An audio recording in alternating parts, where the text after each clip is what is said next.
에듀윌 유료 회원만의 남다른 서비스.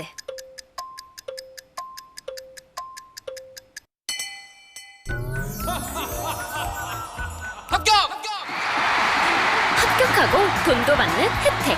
오직 에듀윌 유료 회원에게만. 무료 합격!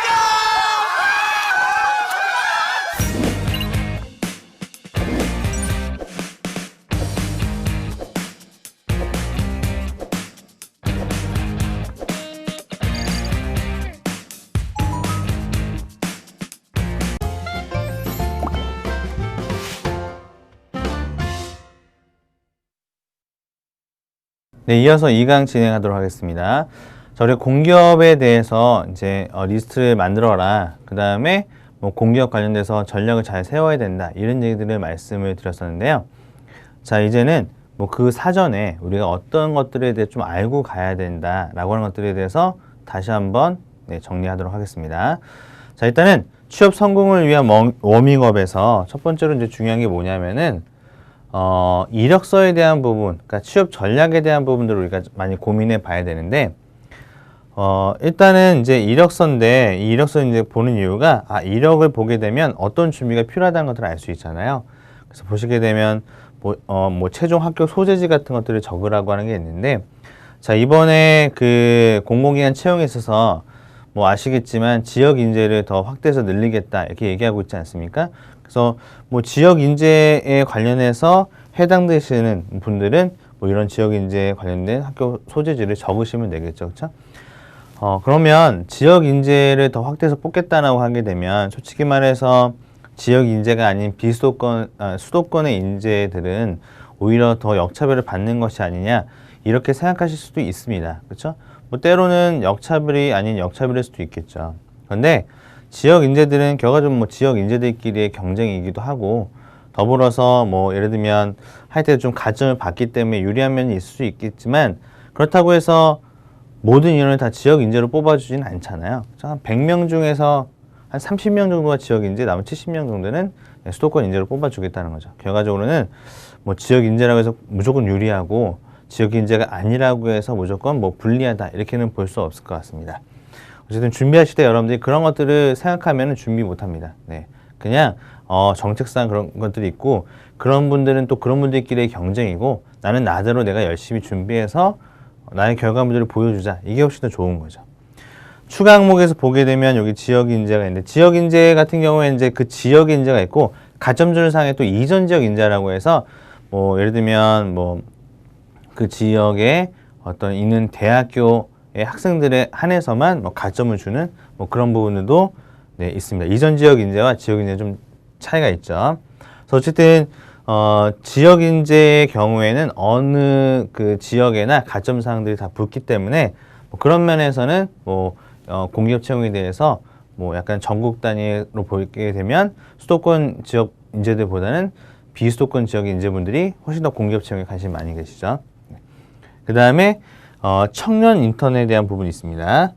자, 청년 인턴 같은 경우에는 이런 게 있어요. 그래서 어떤 게 있냐면 우리 공기업에서 인턴하면은 가점 줄게. 이렇게 하는 데가 한 70% 정도? 네. 그 다음에 우리 공기업이 아니라 타 공공기관에서 인턴한 것들도 우리가 가점을 줄게. 라고 하는 데가 한 30% 정도 이렇게 된다고 보시면 될 것 같아요. 7대3 정도 비율인데, 예를 들어서 여러분 타 공공기관에서 인턴한다고 했을 때, 그 인턴 기간이 뭐 2개월이면 가점 주느냐? 그렇지 않은 경우가 많습니다. 대부분 4개월에서 뭐 6개월 정도 사이가 되면 가점을 주겠다 이렇게 되어 있어요. 그래서 여러분이 청년 인턴이라고 하는 것을 하면은 가점을 받을 수 있는데, 그러다 보면은 내가 이제 4학년이시거나 아니면 뭐 이렇게 상황에 따라서 이 기간 동안 일을 못 하시는 분들도 계시잖아요. 그러니까 그런 것도 이제 결정해야 되는 거죠. 내가 만약에 지금 당장 취업을 해야 되겠다라고 하는 상황이 되면 청년 인턴에 대한 가점은 그냥 좀 포기해야 된다. 그런데 내가 올해를 기준으로 봤을 때 올해 하반기까지 내가 한번 해보겠다라고 하시게 되면 상반기쯤에는 한번 인턴 한번 도전해 보셔서 인턴과 관련돼서 경력을 좀 쌓아보시면 또 도움이 되세요.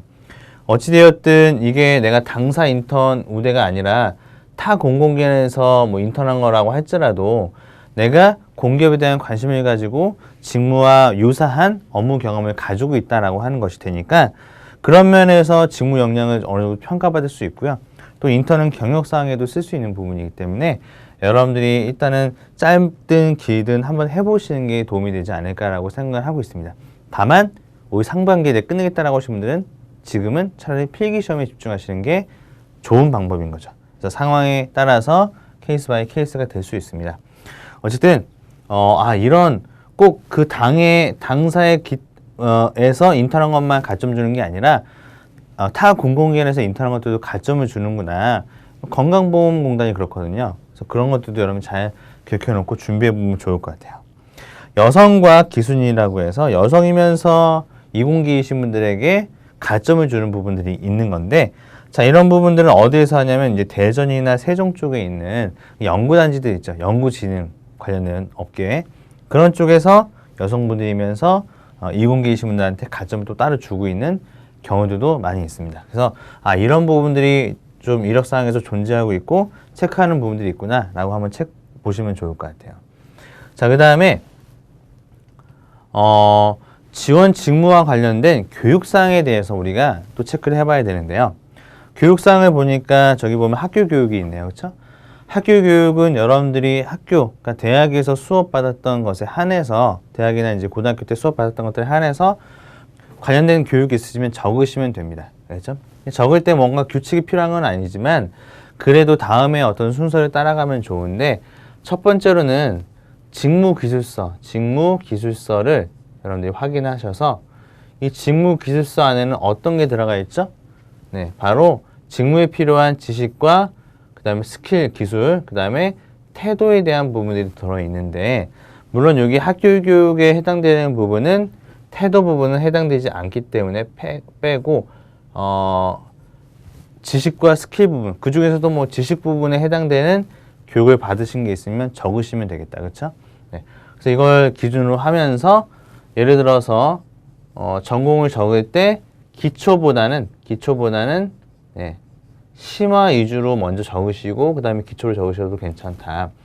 그 다음에 학점을 적으라고 하는 것도 있어요. 학점을 적으세요 라고 하는 것도 있어서 학점은 뭐 높은 것에서 네, 그 다음에 낮은 것 순서대로 적는 게 좋겠다. 뭐 이런 얘기들로 학교 교육 적는 뭐 순서를 정하고 있긴 합니다.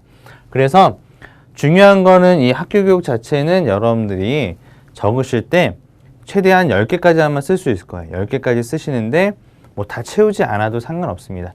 채울 수 있을 만큼만 채우시면 되고요.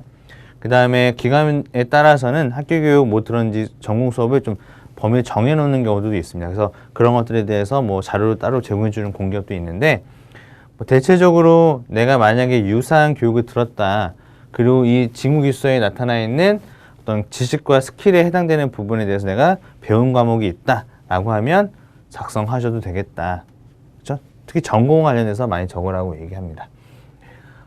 그 다음에 학점에 대한 부분에 있어서 그러면은 제가 전공 수업을 들은 건 맞긴 맞는데, 그리고 직무기술서에 나타내는 지식에 해당되는 부분에 반드시 이제 껴있는 내용인데, 예를 들면 기계 요소에 대해서 내가 뭐 학점이 별로 안 좋아요. 근데 이 학점을 C뿔 맞았는데 적어도 될까요? 이렇게 물어보시는 경우도 있습니다.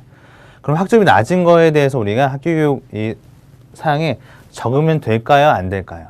여러분 어떻게 생각하세요? 저는 그냥 뭐 적으라고 말씀을 드려요. 왜냐면은 우리가 학점을 얼마 받았냐에 대한 부분이라기보다는 학교 교육 자체는 학점을 보기 위해서 하는 것이 아니라 직무에 필요로 하는 그런 교육을 들었는지에 대해서 확인하기 위한 과정이기 때문에 뭐 그냥 적으라고 얘기를 하고 있습니다. 적으라고 얘기를 하고 있고, 그럼 D 맞은 것도 적어야 되냐? D는 그냥 양심에 따라라 이렇게 얘기합니다. 네. 그래서 여러분들이 그 교육에 대해서 뭔가 생각하실 때 뭐 학점에 대한 것들을 고려를 많이 하시는데, 일단은 쓸 게 없는데 굳이 학점이 낮아서 또 이것도 못 쓴다 이렇게 하지 마시고 쓸 수 있으면 다 쓰시고 학점으로 인정된 부분에 대해서는 다 작성하셔도 괜찮습니다. 문제는 또 그것만이 아니죠. 학교 교육을 적는 데 있어서 예를 들면 기술직 같은 경우에는 대부분 자기의 전공을 살려서 전하시기 때문에 학교 교육 적는 거에서 크게 뭐 10개 채우시는 게 어렵지는 않으세요. 다만 이제 그 사무행정은 전공 무관으로 다 지원할 수 있잖아요. 그래서 어떤 문제가 발생하냐면 나는 경영, 경제, 행정법에 해당되지 않는 어문학 계열이라든지 그 다음에 뭐 사회 계열, 자연 계열 이런 쪽인데 학교 교육을 적으실 때 적을 게 없는 거죠. 네. 그럼 적을 게 없으면 어떻게 해야 돼요? 그냥 뭐 비워놔야죠. 뭐 어쩌겠습니까? 그렇죠? 거기서 인정해주는 학교 교육을 적용하는 게 없는데. 그래서 만약 강의 들으신 분들 중에 4학년이다, 3학년이다 이러신 분들은 지금이라도 학교 수강 신청할 때 복수전공 뭐 이런 거 아니어도 되니까 그냥 그 직무와 연관한 학교 교육 수강을 하라고 얘기를 해드리고 있어요. 근데 뭐 그렇게 안 되신 분들도 있잖아요. 그렇죠? 그렇게 안 되시는 분들은 학교 교육 이외에 직업훈련 교육을 들으셔야죠. 직업훈련 교육을 들으시는 게 중요하다. 실제로 이 학교 교육에 해당되는 그 내용은 예를 들면 이거에 따라서 점수를 많이 주게 되면 어떤 문제가 발생해요? 그럼 어문 계열이라든지 뭐 그다음에 뭐 기타 사회 자연 계열 쪽 친구들은 서로 쓸 때 학교 교육에서 점수를 못 받으니까 전공을 잘못 선택했다는 전공이 다르다는 이유만으로 예를 들면 감점을 받거나 또는 가점 못 받는 상황이 되면 이것도 불평등한 거 아니겠습니까? 그렇기 때문에 학교 교육 자체로는 뭔가 점수를 더 주거나 이런 게 없을 거예요. 그렇죠? 그런데 직업훈련 교육, 그러면 너가 학교 교육 안 들었으니까 직업훈련 교육이라도 들어야 되지 않겠니라고 해서 직업훈련 교육을 따로 이렇게 만들어 놨잖아요. 그럼 우리가 직업훈련 교육 들어야죠. 네. 그러면 이러한 직업훈련 교육을 어디에서 듣느냐에 대한 문제인데 이거는 좀 이따 알려드릴게요. 좀 이따 알려드립니다. 그래서 직업훈련 교육을 들으셔가지고 여기다가 내용을 적으시면 되세요.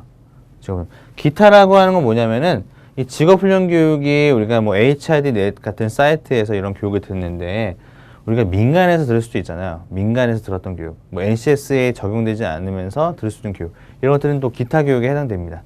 그래서 이렇게 내가 직무와 연관해서 학교 교육이 없으면 직업훈련 교육을 들어서라도 이 교육을 채워 넣어야 돼요. 그런데 이 직업훈련 교육 같은 거 들을 때 교육 시간이 있지 않습니까? 이 교육 시간 같은 것들이 있는데 교육 시간 같은 경우에는 어떤 데서는 이거 뭐 교육 시간 몇 시간 들어야지만 쓸 수 있다 이렇게 가이드라인 주지 않는 데도 있는데 뭐 대한체육회 같은 데 보니까 뭐 32시간 이상 들어야 된다.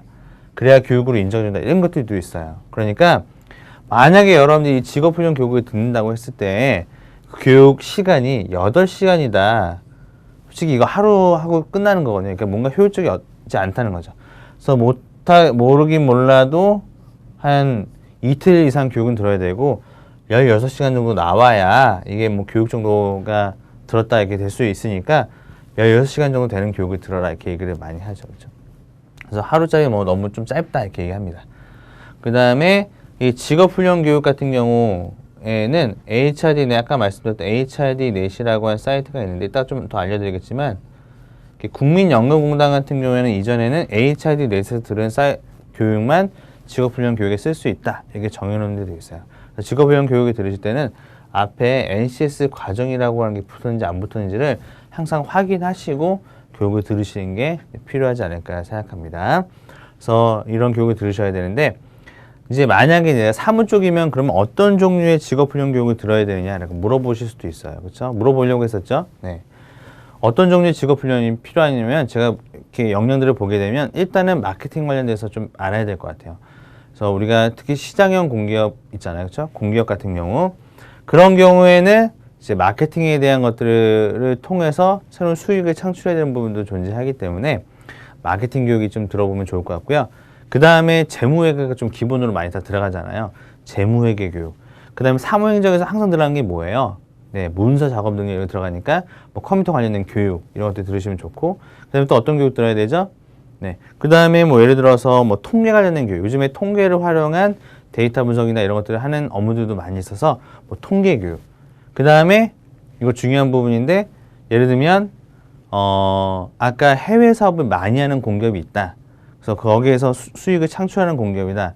라고 하게 되면 국제 협력 업무들 같은 것들을 많이 하거든요. 그래서 예를 들면 ODA라고 하는 교육이 있습니다. ODA. ODA가 뭐냐면 공적 원조 관련된 건데 우리가 어떤 나라에 가서 사업을 하려면 우리가 뭔가 도와주고 이런 게 있어야 걔네도 우리한테 뭐 줄 거 아니에요. 그렇죠? 그런 거에 대해서 이제 협력 관계들을 구축하는 어떤 교육인데 이런 교육 코이카에서 지금 진행하고 있거든요. 코이카에서 여러분들 교육을 들으셔도 되고 온라인 교육에서도 우리가 K무크와 관련된 사이트에서는 이런 ODA 교육을 들을 수 있어요. 그래서 내가 만약 지원하는 곳에서 국제협력 업무, 예를 들면 AT 통사가 그런 게 있거든요. 국제협력 업무라고. 그리고 뭐 한국전력도 뭐 그런 사무행정의 그런 업무들이 있고요. 그래서 그런 업무들이 적혀 있는 곳이면 ODA 교육 같은 것들을 받아 놓으시는 것도 괜찮아요. 그러면은 기술 쪽에서는 어떤 교육이 좀 필요하냐? 기술 쪽에서는 당연히 이제 관련돼서 기계 쪽에서는 약간 설계 교육이나 이런 것들도 좀 중요한 것 같고, 뭐 승강기나 뭐 공조 냉동이나 이런 것들을 같이 준비하시면 이제 시설 관리 쪽에서도 그런 어떤 역량들을 좀 어필할 수 있겠죠. 대부분 우리는 안전관리나 시설 관리 업무가 많겠죠. 기술 쪽에. 자, 그렇다면은 제가 생각할 때는 안전 관련된 교육을 들으시는 것도 굉장히 중요한데, 찾아보니까 안전 관련된 교육을 들을 수 있을 만한 데가 많이 없어요. 예를 들어서 이제 대부분 구직자들보다는 뭐 근로자들 대상으로 하는 교육이 되게 많거든요. 그래서 근데 이제 찾아보면 또 온라인 교육이라든지 이런 걸로 간단하게 이수할 수 있는 부분도 있기 때문에 여러분들이 안전 관련된 교육을 조금 찾아서 들을 수 있으면 들으시는 게 좋다라고 말씀을 드리고 싶고, 뭐 그다음에 뭐 각 직무별로 뭐 4차 산업혁명 관련되어 있는 부분도 있다면 그런 교육을 또 따로 받아보시는 것도 네, 도움이 되시죠. 그래서 기술직은 일단은 안전교육과 직무 관련된 교육들 중에서 하나 선택해 들으시는 게 되게 중요하다, 이렇게 말씀을 좀 드리고 있습니다. 그래서 이런 교육들 들어보자. 자, 그 다음에 자격사항에 대한 부분인데요. 자격증은 뭐 우리가 공기업 준비할 때 다 알잖아요. 자격증 뭐가 필요한지, 그쵸? 한국사 준비하시면 됩니다. 그 다음에 커말도 준비하시고요. 그 다음에 뭐 기사자격증 준비하시고, 네, 이것들은 우리가 굳이 뭐 제가 이렇게 얘기하지 않아도 다 아는 거예요. 그럼 이제 여러 가지 이제 사항들이 있는데, 제가 2급을 땄는데요. 2급 말고요. 1급으로 이거 올려야 될까요? 이렇게 물어보신 경우가 있습니다. 그런데 요즘에는 한국사 같은 경우에도 그래, 너네가 2급 이상이 있으면 그냥 가점 얼마 줄게, 이렇게 얼마 이상이면 가점, 이런 경우들이 되게 많습니다. 그래서 옛날에만 해도 1급 따로 뭐 2급 따로 해서 1급은 1%, 2급은 0.5% 이렇게 따로따로 구분해 주는 경우도 있었지만 아직도 이거 많이 있어요. 하지만 요즘에는 2급 이상이면 그냥 점수 1점 줄게, 이렇게 하는 경우도 많아서 지금 만약에 한국사로 2급을 가지고 있다, 굳이 1급으로 올리기 위해서 더 공부하거나 이렇게 하지 말고 차라리 그 시간에 필기 공부해라, 이렇게 얘기합니다. 한국사도 2급 있는데 1급 따야 될까요? 시간 있으면 하세요. 괜찮습니다. 그런데 굳이 뭐 2급이 있는데 1급까지 하지 않아도 된다. 오히려 그 시간에 필기를 더 해라, 이렇게 얘기합니다. 그 다음에 없는데 그럼 2급만 따면 될까요? 라고 물어보신 경우인데, 없으면 이왕 딸 거 1급 따나, 이렇게 얘기합니다. 알겠죠? 있는데 1급을 딸까요? 이거랑 좀 다른 문제예요. 없으면 그냥 1급 따시는 게 낫습니다. 한국사 같은 경우에 5년마다 갱신해야 된다는 얘기가 있던데 사실인가요? 라고 물어본 경우도 있습니다. 제가 어떤 채용 공고를 봐도 한국사 5년 이내에 취득한 것에 한해서만 가점 준다라고 써있는 데가 없었기 때문에 그것은 카더라 통신이다라고 보시면 될 것 같아요. 역사가 5년마다 바뀌지 않잖아요. 네,